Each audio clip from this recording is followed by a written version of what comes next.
Bonjour mes amis, bienvenue dans ce New Bike Day. Oui, il y a encore un, je sais. Ne jugez pas. I must have known you would do this one from the start. Hidden treasure, I pleasure.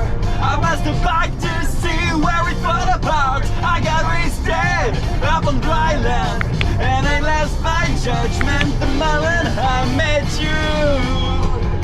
I keep on falling down. Vous m'avez souvent fait la réflexion que je vous présente des pièces haut de gamme, des vélos haut de gamme, des trucs qui coûtent trop cher. Et vous avez raison, hein. Souvent des choses que la majorité des gens ne peuvent pas se payer. Et moi, je me mets mal pour pouvoir me payer certaines de ces choses. Vous n'êtes pas prêt pour le vélo qui va arriver aujourd'hui. C'est l'exact opposé de mon Santa Cruz. De un, parce que vous allez le voir, on est très loin de ce que propose le Santa Cruz. Mais ce vélo-là propose des choses que le Santa Cruz ne fera jamais. Et niveau du prix aussi, pour vous donner une indication du vélo sur lequel on va partir. Et oui, VTT AE Découverte va se parer d'un vélo Décathlon. Ah ça, vous vous y attendez pas, j'en suis persuadé. Bon, je mets mon masque et je vais vous présenter le Buisson. Ah, j'ai déjà son nom, le Buisson. Qu'est-ce que je t'aime, toi? Parce que c'est parce que j'appelle mes vélos Buisson. Oui. Excellent. Vous n'avez pas encore vu le vélo, mais on va déjà s'attarder à une tâche extrêmement importante, le rendre hideux. C'est pour une bonne raison, donc un porte-bagages et un bagage, une sacoche. Alors voici une image rare, là il n'a pas encore de porte-bagages, il n'a pas encore de porte-bidon, et vous découvrez donc le Triban Gravel 120. Je vous expliquerai pourquoi je l'ai choisi une fois qu'on sera de retour à la maison, mais là je vais le faire installer directement, je vais l'enmochir avec un bon gros porte-bagages, et quand je rentre j'aurai reçu normalement le colis avec ses garde-boue, parce que ce vélo sera utilisé comme gravel au taf et aussi comme gravel pour m'amuser près de chez moi et tout. Alors ça va dégager, c'est moche, ça à moins que ça dégage, mais ça peut être utile, ça va dégager. Ça je crois que ça va dégager parce que j'aime pas non plus. Ah, j'aime bien les pneus, ils sont beaux. Bon, je vous le présenterai plus à mon aise une fois qu'on sera à la maison avec l'appareil photo et pas la GoPro pour filmer. Allez hop, mon petit Buisson, comme ça vous connaissez déjà son nom. Bienvenue dans Nanook. Hop, maintenant on rentre. Le voici, il est là, le Buisson. Ah, je fais durer le suspense. Je mets le pied d'atelier et je vous le montre. Tellement facile à soulever ce truc. Le Buisson.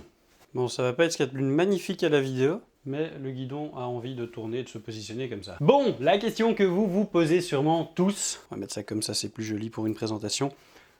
Oh, le corps du roue libre, le bruit est presque inexistant. Le Buisson, c'est quoi? Pourquoi? Je vous explique tout ça maintenant.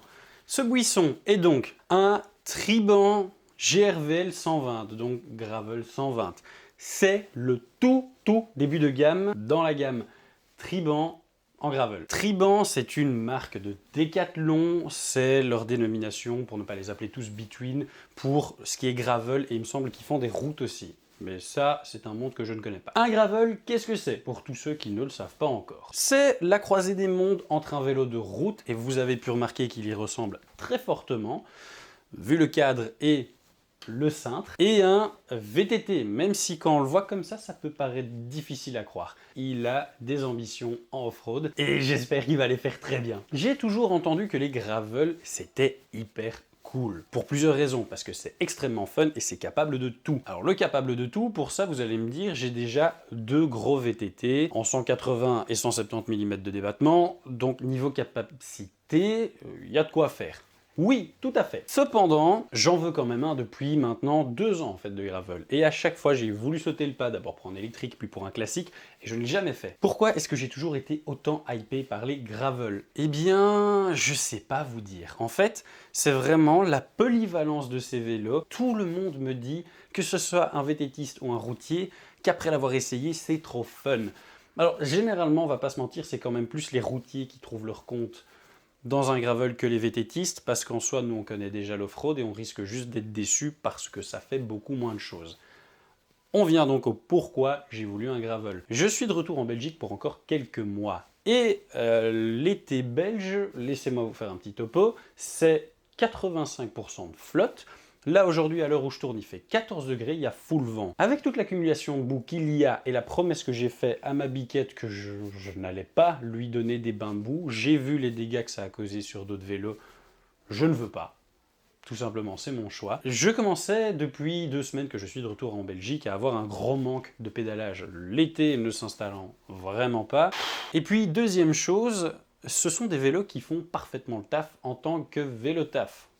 C'est joli, non? Et du vélo taf, c'est ce que je compte faire une fois que j'aurai déménagé. Donc, j'allais de toute façon acheter un nouveau vélo. C'était hors de question de faire ça avec ma biquette ou le commensal. Et dans le gravel, on retrouve vraiment tout ce qui coche en fait ces cases. Ce machin-là va se prendre 1 milliard de kilos de boue et on s'en fout. Une fois que je reviens, je lui pète un gros coup de Karcher. Il n'y a pas de rotule, il n'y a pas de biellette, il n'y a rien qui pourrait avoir mal si je viens lui péter du Karcher et surtout ça se lave facile. Regardez les courbes non existantes sur ce cadre. C'est vraiment, je trouve, la facilité à laver. Il n'y a pas de fourche. Enfin, si, il y a une fourche, mais elle est rigide. Mais il n'y a pas d'amortisseur, donc je peux vraiment rien péter avec la boue. Oui, peut-être le jeu de direction qui va être sali. Ce sera changé lors de la révision gratuite des 6 mois chez Decathlon. Je vais pouvoir continuer à pédaler comme un gros barbare et essayer d'avoir plus de conditions en allant faire un peu de route, même si je ne m'amuse pas. Mais du coup, dès que j'en aurai marre de la route avec ça, on peut aller prendre le premier chemin de halage, de champs, de forêt, de tout ce que vous voulez, quand on veut vraiment un petit peu plus s'amuser. Mais ça me rappelle bizarrement mon tout premier VTT AE, qui était un semi-rigide avec lequel, juste à côté de chez moi, dans des chemins où il y a zéro technique à avoir, mais pendant que j'apprenais à piloter un VTT, je prenais mes meilleures barres. Depuis le temps, j'ai acquéri un peu plus d'expérience et de pratique, et donc revenir à quelque chose qui va vraiment à la base, quand j'ai pas envie de sortir un VTT ou qu'il a plu, le sortir, aller dans des chemins de champ et juste découvrir, aller n'importe où, se dire qu'on va se taper une sortie avec tellement de chemins de champ, avec un VTT, on n'y va pas. Avec ce truc, je vais pouvoir découvrir tout mon voisinage en m'amusant quand même, parce que je prendrai du fun dans des chemins de champ. Alors évidemment, je partirai pas dans des trucs hyper engagés comme chemin avec ça, parce que c'est pas son but. Mais quand je serai un peu chaud, rien ne m'empêchera d'aller sur des chemins où il y a des racines, où il y a, bon ça je n'en trouverai pas beaucoup, mais où il y aura des cailloux, etc. Pas des trucs énormes, je vais pas passer des marches énormes, mais rien ne m'empêchera de le faire. Et puis regardez même moi ça, on est sur un cadre très peu cher, hein, avec un passage de câble en externe, la moindre opération de maintenance sera hyper facile là-dessus.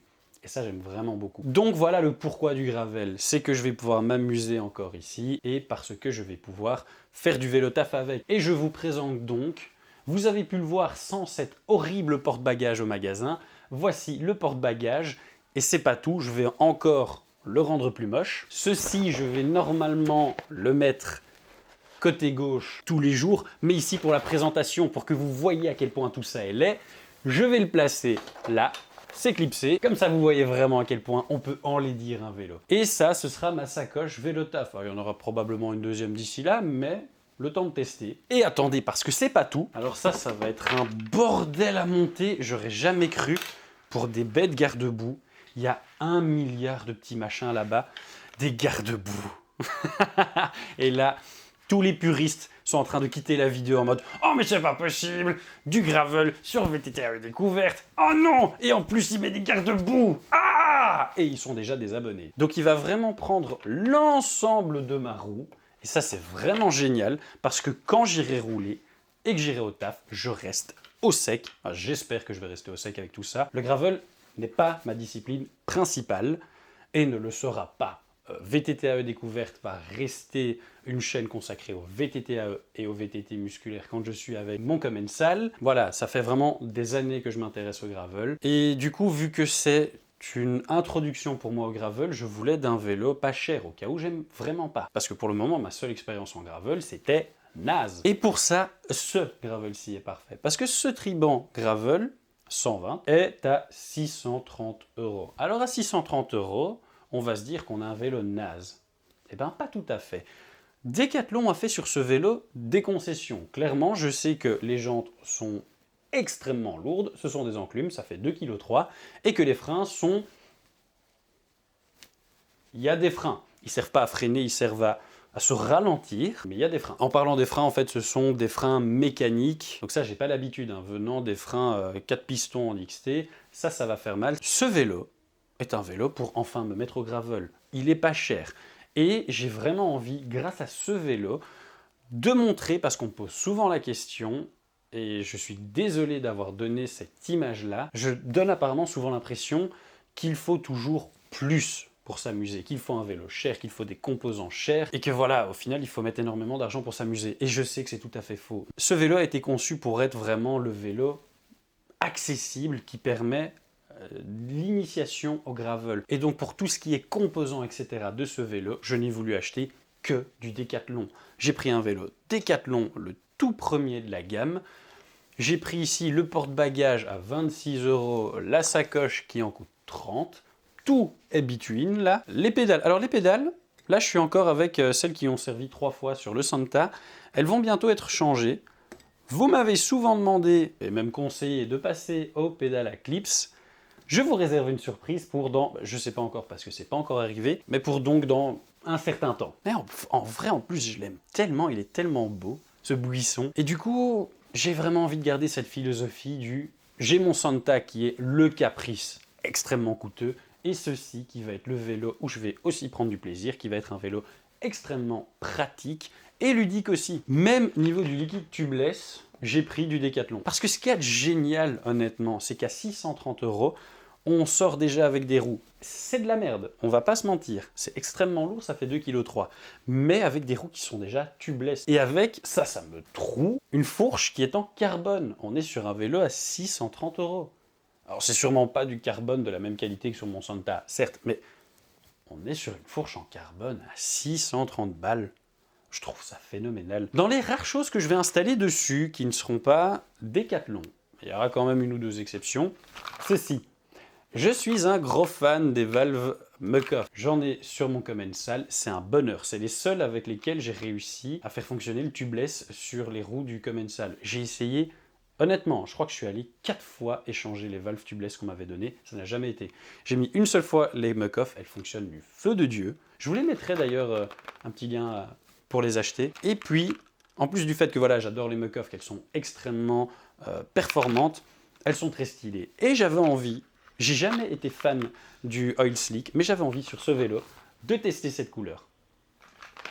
Et donc il y a une ou deux choses que je sais, que j'ai déjà envie de mettre en Oil Slick dessus. Donc il y aura les valves, j'ai fort envie, j'ai trouvé sur un vélo, mais j'ai pas la référence, une potence qui était en Oil Slick. Et je me demande si ça peut pas être canon. Et je sais pas, je verrai bien, peut-être un jour des pédales. Peut-être, ouais, on verra, mais j'ai vraiment envie de mettre des trucs comme ça dessus. Autre truc de chez Decathlon qui m'a pas coûté grand chose, ça m'a coûté 15 balles, alors vous allez me dire c'est le prix de ces machins là, mais voilà, même son support à mon buisson vient de chez Decathlon. Maintenant qu'on est sur la fin de cette vidéo, je pense ne plus rien avoir à vous montrer. Ah oui, du coup, les pneus aussi évidemment sont tubeless ready.